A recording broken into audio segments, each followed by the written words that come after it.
Hello and welcome to the Miscast table. My name is Jonas, and today we're taking a look at the most recent article from Games Workshop, where we'll see some of the details regarding the upcoming combat phase for the Old World release. Starting off the article, we have the first major change that details how many units gets to fight. What do you think about this change to combat, Andrea? The change being that you only get to fight in first rank if you don't have any special rules. So that's a big change, of course. You don't have automatically supplementary attacks. And also you get to fight with all in front rank, even though if you're not in base contact. This, I feel, is going to make elite infantry much better. Say that you have a unit that has 2 attacks each. Elite infantry with 2 attacks. So that when they are 5 models wide, they will have 10 attacks. Ordinary units that will only have 5. I mean, it feels like a huge change. That's the first thing that comes to mind. That elite infantry is gonna be much better, I guess. I feel like the buff spells will be weaker since you only buff 1 rank instead of 2. Like, for instance, you want to give a unit extra strength. You want it on as many units or models as possible.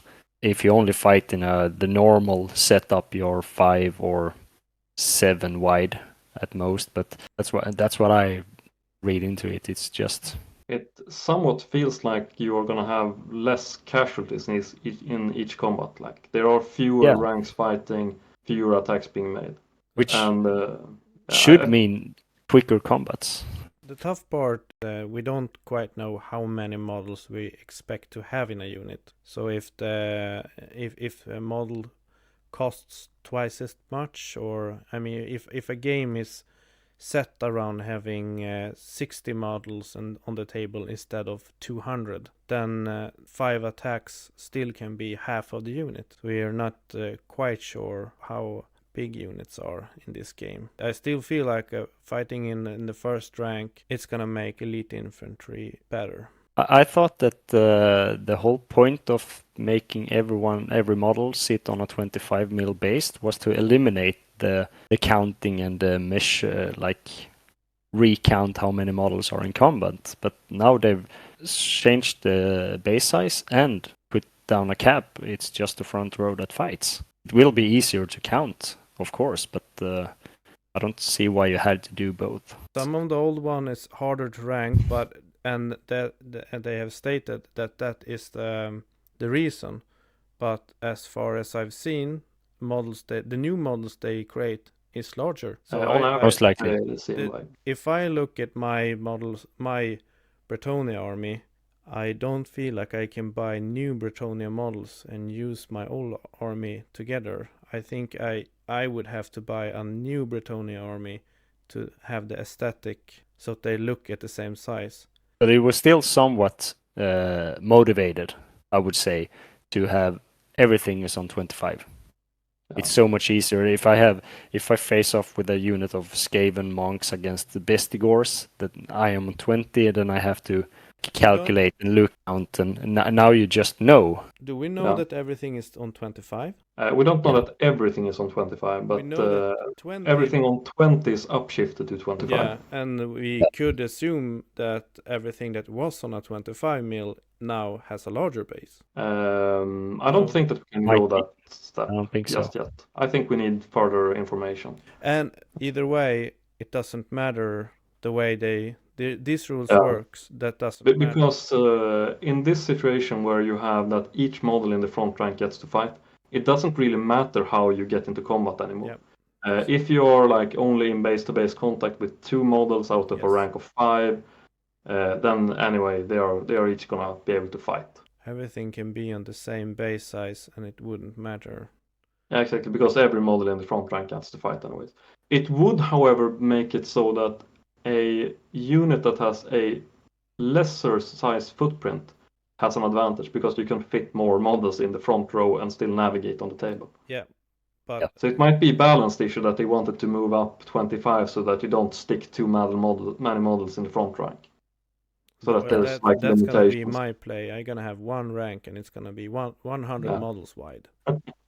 But you're not going to be able to move them around at least. No. So they're going to be like locked in their position. I sense a stand and shoot army to go. Capping off, I want to make another prediction. I think that heroes and lords are going to be stronger from this change. Like if there are less attacks around, the few models that are in the front rank is going to be more important. Definitely. More on that. Yeah, more on that. If we move on in the article, we have some nice information at the very start of the article regarding the ranks, but we also have a huge update regarding weapon skill. Yeah, it's still in the game, and we sort of had a feeling of it since we saw the shooting part last week. But now you can wound on 2+ if you have more than double the weapon skill. So that's a pretty hefty change. It's no longer just 3s, 4s, and 5s. It's even if you're really elite infantry, you now can hit on 2+. Like we still had the 5+ change for weapon skill earlier in 8th edition. Moving so that certain units can hit on 2+, is going to make a big change. I don't think it's going to be from the get-go, but what do you think? I think we're still, first off, it's perfect that they have the weapon skill, because I said I wouldn't play the game if they remove the weapon skill, so now I don't have to be a hypocrite if I try the game. Second, I think it's a further push saying that elite infantry might have a slight advantage. But would you say that there will be a shift in the weapon skill? Because I would say the base value in 8th is 3, weapon skill 3. Yeah, that would be base. A static base value. You don't have a lot of models with weapon skill 7. No, but there's very few. We haven't seen that many spells, but if we have spells like Lord of Shadow where you can lower someone's weapon skill, that spell is gonna be super huge. So if you have a human and you have put something that gives weapon skill -2, it's gonna be nasty. I don't think you'll ever see -2. But I would say that the lore of it's D3. It's the mystifying miasma. But it makes sense in a way that if you have a really expensive character that is weapon skill 7, that he should be hitting on 2s. Yeah, against chaff units at least. And I don't think that it's going to change that much defensively. Arguably, elite infantry with a weapon skill of 5 is going to be at a premium. Arguably, lords and heroes that have a high weapon skill of 7 is going to be at a premium. Generally, happy to see the weapon skill. I think this looks nice. Yeah, I agree. Nice to know that we're able to play a game of the old world in the future, so you don't feel like a hypocrite. No, I don't have to be a hypocrite with this. No. Then we have another nifty piece of information. We have a section that details combat resolution. Would you walk us through it, Andre? Combat resolution, as I see it, the big changes is that we don't get +1 for charge. The other stuff is most likely the same. Rank bonus is a question mark that it looks like we can have unlimited pluses for ranks. So that's... if they're not in the marching column. Yeah, then they're not. Marching column don't have any ranks. But possibly, we don't know it yet, but I think that's a fair assumption. Yeah. In the movement reveal, they said that marching formation doesn't receive rank bonus. Yeah. Okay. They can't charge as well. So you always need to have more columns than ranks if you want to be in the combat formation, battle formation, whatever it was called. Yeah. So but then we come to the big change: how we break. The actual flee only happens on a natural roll higher than leadership. That's the big change. And now that we come to the part where I feel it's a little bit hard to discuss. We don't quite know how they work. So we have 2 other states if you break. Other one is fall back in good order. And the last one is give ground. We don't exactly know the difference between them, but we know that they do not count as fleeing. I kind of like this change. In 8th edition, at times you had games where you had really large units, like 700 points plus 300 points of lords and heroes and a mage. And they clash, one side wins, the other side loses. And if that side gets an unlucky dice result or has too much on combat resolution, the game can just be over. Like 700 points wiped off the table in one sweep. And with this new change, I think that there is gonna be harder times to just outright wipe opponents off the table. It feels like if you get that unlucky roll, it might still become really catastrophic and you just get overrun. But now you have a chance, if you have a high natural leadership, you can make the, what was it called? Fall back in good order. Fall back in good order. That's when you fail the break test.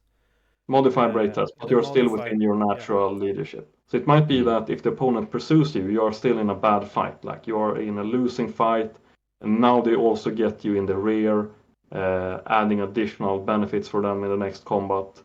But at least you're not wiped off the table. And I think that's a good thing. I think that's a fix. I'm a bit strung up on two things. The first is that the natural double one always is a pass. Yeah, but that's a good thing, right? Yeah, it's a good thing. Or a pass. You always give ground if you lose a combat, but and that should break up, the multiple combats. You have to, if you have 6 engaged units, and they have to give ground in either way, you have to choose which unit you go into combat again with. You can break up the large blocks of combat in the middle of the table, which I feel would be nice. And then they have snuck in a, what was it? If it is a draw, combat continues next turn. So I would say musicians don't win draw combat. They are only there for reforming the units.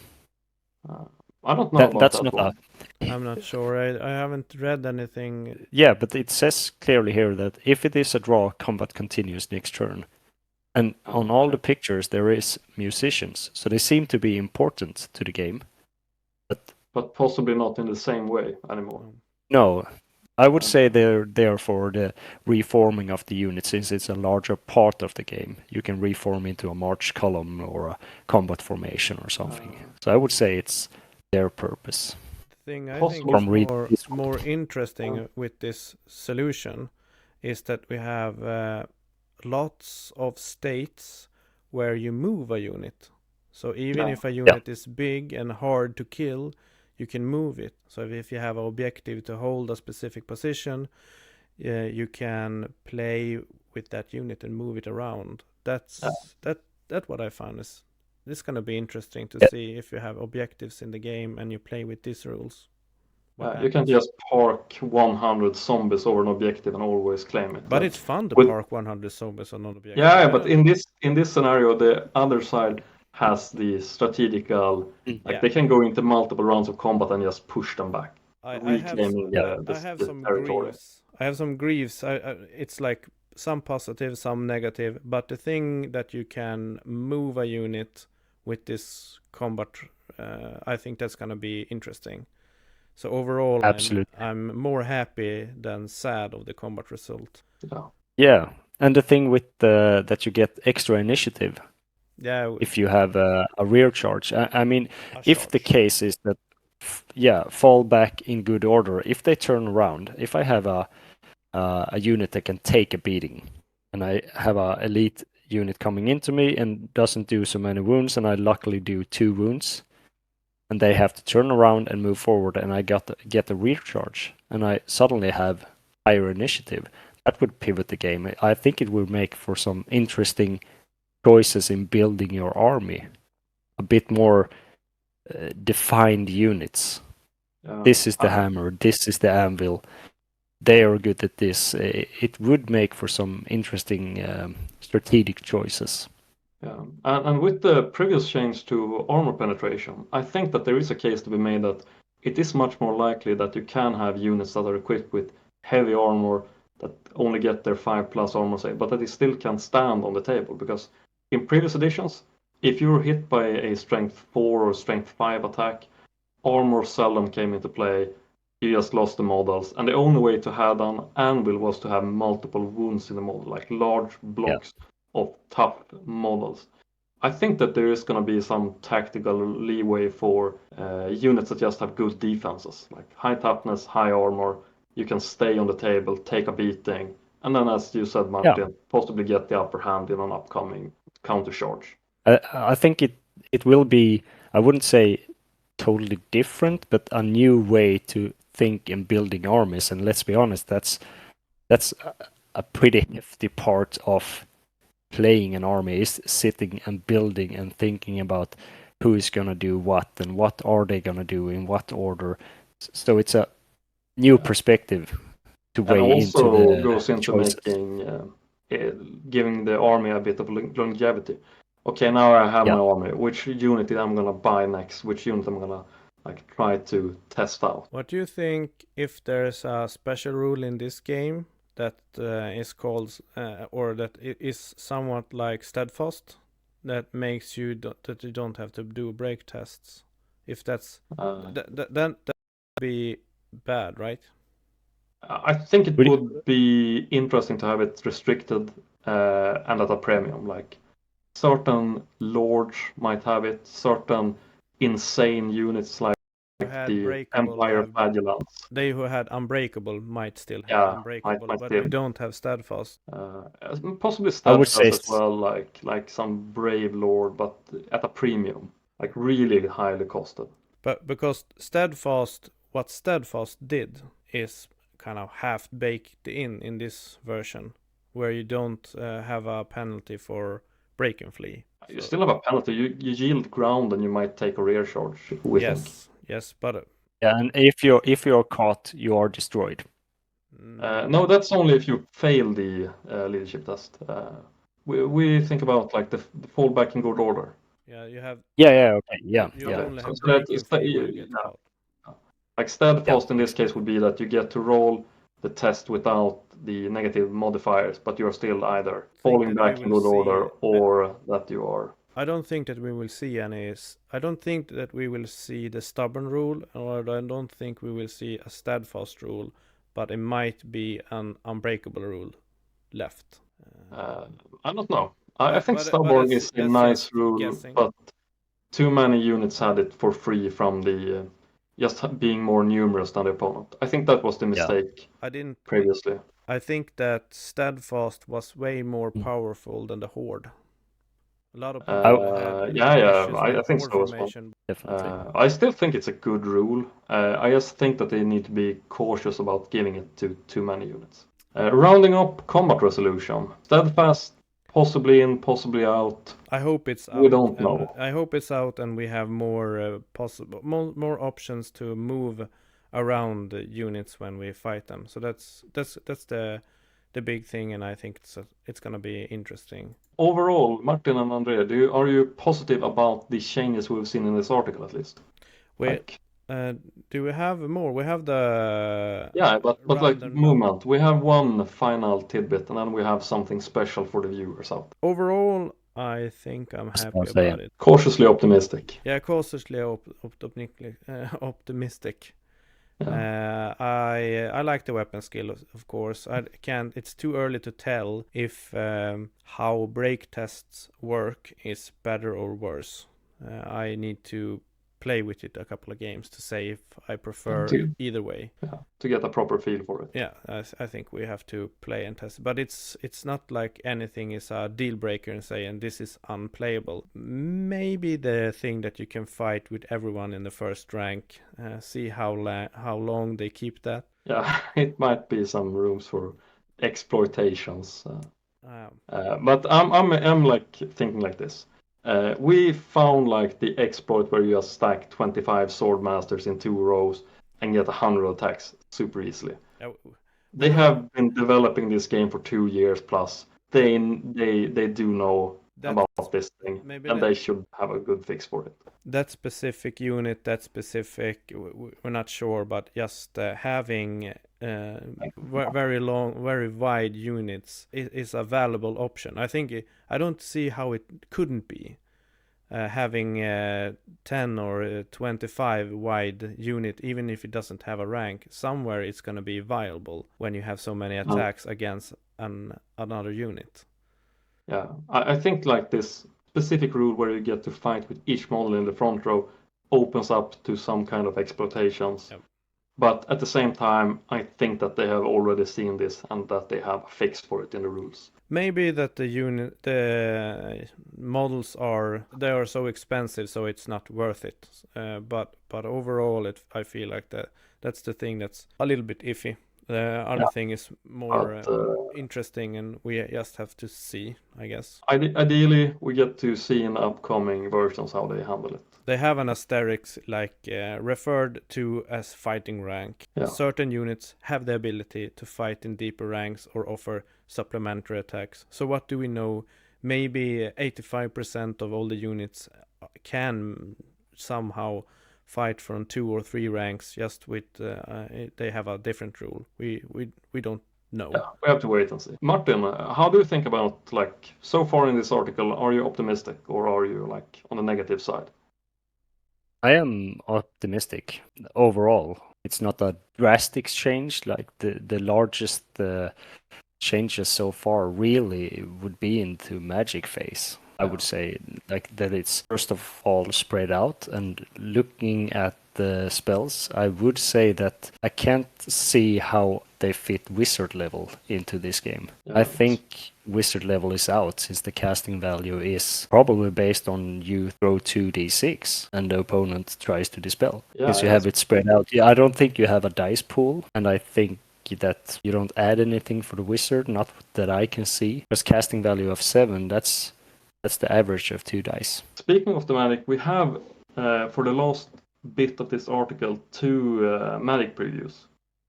We have 2 assailment style of magics, and they have casting values of 7+, as you mentioned, lending credit to the theory that to test a magic spell, you roll 2d6, and if you get equal or higher, you get to cast it.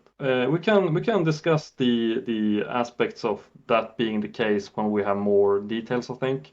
But it seems like you are, like, I think that you have, like, there's logic to your reasoning, Martin. Yeah, I'm hoping that there's more, but they also said that positioning of magicians is more important than ever. So I would say that to be able to dispel something, you would have to be within range. Yeah, the command range that they spoke of in previous. Something like I want to cast this one, I can cast it up to 18 inch, and the dispel aura I would guess would be 18 to 24 inch or something.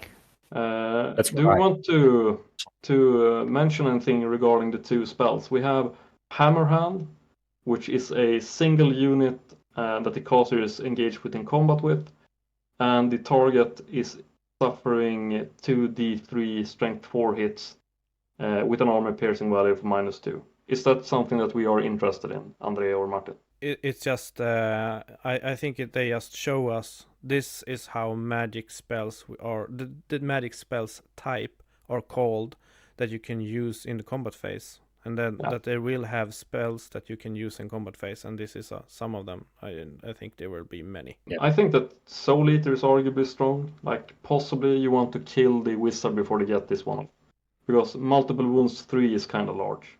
And even though it's only strength 3 hit, you would hate to lose your hero or lord to an unlucky roll of 5 or 6 from the wizard. But regarding magic, this at least gives the wizard some chance to do something in the combat phase. Because at times when you are in combat and you had your wizard in the fighting unit, it hardly mattered at all if you remembered to roll that attack dice with the wizard. What do you think about this change for the game, Martin? I think it's kind of nice.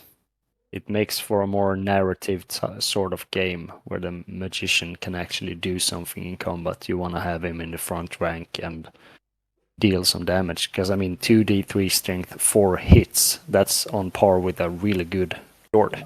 If a unit has an average attacks of 5, this magician basically a full unit. Exactly. But do you think that the wizard will survive? I don't have any grounds for this, but it feels like magic in this assailment phase is going to come into play at initiative value. And arguably, I think that you just kill the wizard. Just all attacks into the wizard, kill him. It will pivot into a witch hunt game. Yeah. Which could be nice.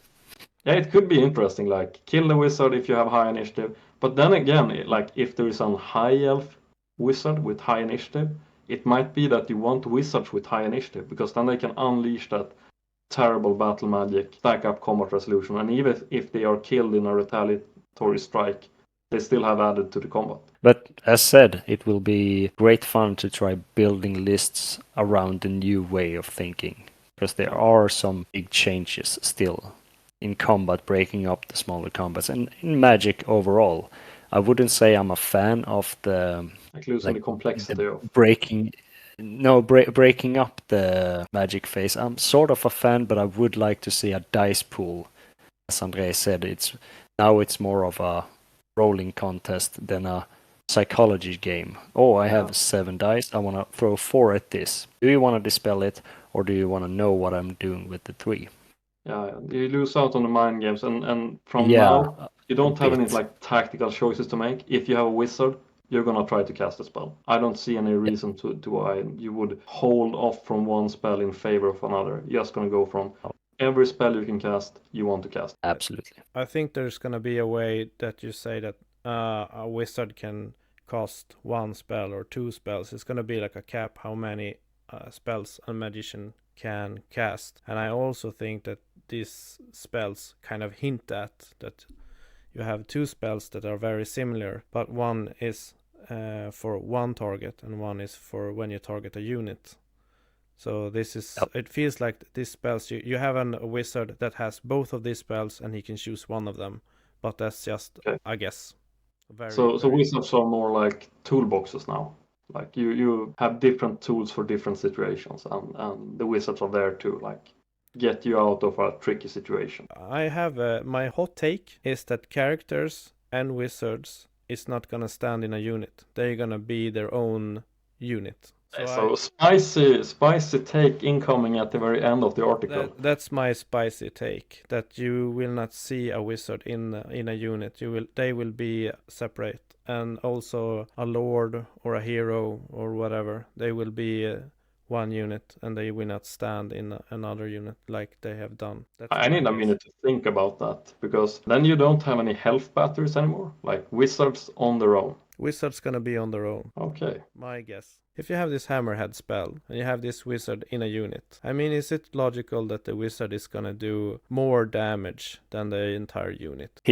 I would say a wizard is oftentimes as many points as the whole unit. I wouldn't say it's unlogical for him to make as much damage. But then I just feel that he is. I looked at some photos and I haven't. I mean, some of the older photos we don't know why, but the characters always stands on the side. Well, let's see what happens. But my guess is they are not gonna stand in a unit. That's an interesting. I will agree analysis. To some degree. I will agree with your spicy take that I would say the magicians or the lords will be more mobile, moving between units and so on. But I would, from what I've seen so far, I wouldn't want to place a single model. You had the ability to do it in 8th edition. Why don't you do it?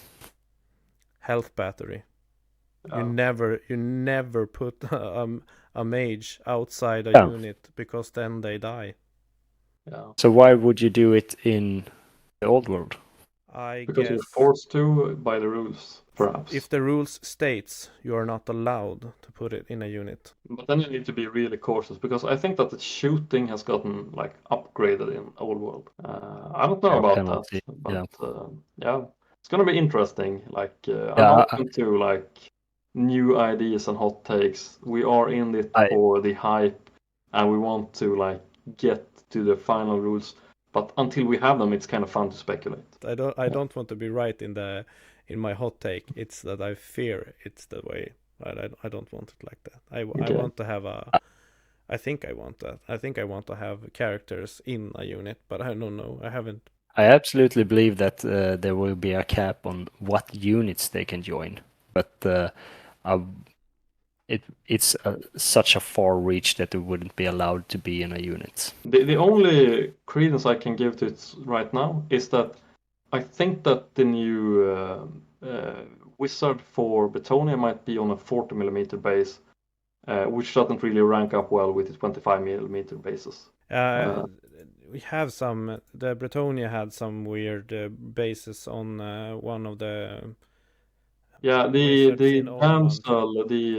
damsel, not damsel, the named one, the Yeah, Fey Enchantress. Faye. Yeah, she had some strange space too. So And she was supposed to go into like the Grey Knights, right? And it didn't rank up at all. the base discussion itself is an hour of thinking. Yeah. But I just don't feel that I haven't seen anything that states or feels like character's gonna be in a unit. They just haven't seen anything that make it feel that way. So that's why I just think so. Well, fear it.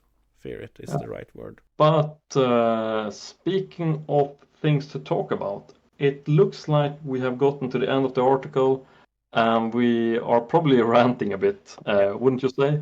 Probably a bit. So perhaps we should make a call out to comments. Like, what do you think about our ideas and this like review of the article? And Martin and André, do you have any parting thoughts for the viewers out there? I am looking forward to next week, where they have scheduled a last phase, morale and psychology. Yeah. What will it contain? Interesting to see. And why is it the last phase? I don't think it's a phase. I think they just speak about like leadership and moral and psychology, how they're going to handle fear, terror tests, and like. Okay. Yeah. Combat phase is the last phase. Now we have gone through all of the phases, so now it's like different aspects of the game. Okay. But André, do you have any final parting ideas? No, I want to go to sleep. Okay. And with that, we'll catch you all in a future video. Yeah. Bye. Bye. Take care.